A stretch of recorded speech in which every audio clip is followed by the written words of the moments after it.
This story begins when I started coming into the game industry with actually a gentleman that's here right now. I finished school and I had no idea what I was going to do, and I didn't really have any skills. I couldn't really program, design, draw things, but I could organize, write business plans. So it was my job to put together a revenue forecast, and it was exciting and really stressful because there wasn't a lot of information online back then. You couldn't get how free-to-play monetization works, and DAUs and ARPDAUs wasn't really easy to put together. And especially because everyone was counting on me. There was a lot of really talented people that had spent a ton of time building something, and now my Excel work is going to justify it. And I was petrified that someone would see it and be like, oh my God, they have no idea what they're doing. What a bunch of amateurs. And because of my shoddy work, it would mess everything up. After 10 years of product management, analysis, now in publishing, it's become kind of a normal part of the job. Pretty used to it. So this is about what I've learned coming from that very stressful beginning to the point where pretty comfortable with it, and what I would tell myself if I was going back way when I was freaking out. And the first question, which I heard a lot with projections, is it's just fiction. Why bother? Which is actually kind of a reasonable position. The game industry is ridiculously hard to predict. The outcomes are generally either a super big hit or not a huge hit at all. So why bother? What's the point? And the point is, as Eisenhower said, planning is not about the plan.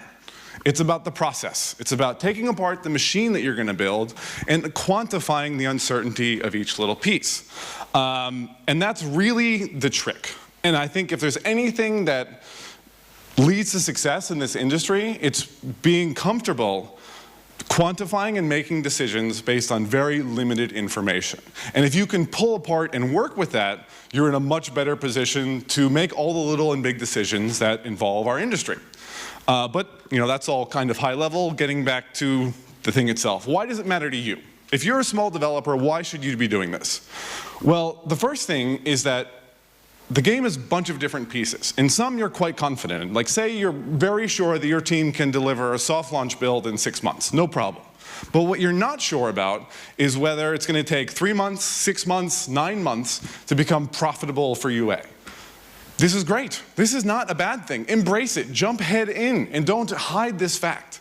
Like, speaking as a publisher, the best thing a developer can tell you is, we know this, we don't know this, how can you help us get it done? Embrace that risk. Don't be afraid of your uncertainties. And this is the whole point of a revenue projection, so you can connect the things that you're certain about to the things you're not certain about. Now, for investors, why do they care? Because they need something. Even if you're a publisher and you're an expert in games, you need a baseline. And indeed, that's kind of the whole point of why they're working with you, is because you have expertise and knowledge that they don't have. Otherwise, they would just do it themselves. Okay, so that's the high-level stuff. How do you actually do it? You need to find analogs. Similar games, similar data points, just like when you're building a school paper to justify your assumptions. It's not easy. Sometimes it can be hard to find the information, but don't underestimate just asking people.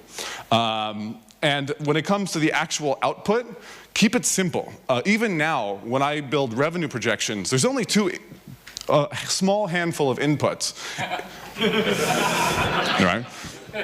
Well, two main ones. The two main ones are DAUs per user, so no fancy decay function or retention profile, it's not worth it. And then if you don't know it, if you have no idea, embrace it. Still try to find little pieces that you can justify and can be confident in, but higher risk, higher reward. If a publisher is speaking to you, they know that, and they know that your project is like this. But the best thing you can do in this process, and this is where you can turn revenue projection into something that helps your business move forward, is use the process to, as a great sales manager I once had told me, load the lips of the person talking to you.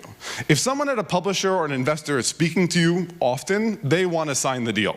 They just need your help convincing other people. This tool is a way for them to do it.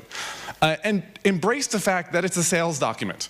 Like, there's this great story for an investor going between Europe and US, and he has 2 pitch decks. Well, what's the difference? One is realistic.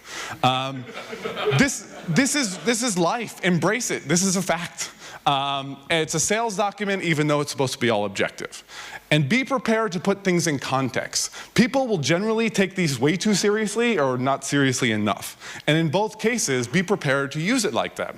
Well, maybe you're focused on some little tiny thing, but well, please understand how that fits into the whole sense of the game. Yes, this little part of the project is a bit risky, but we feel good about other things.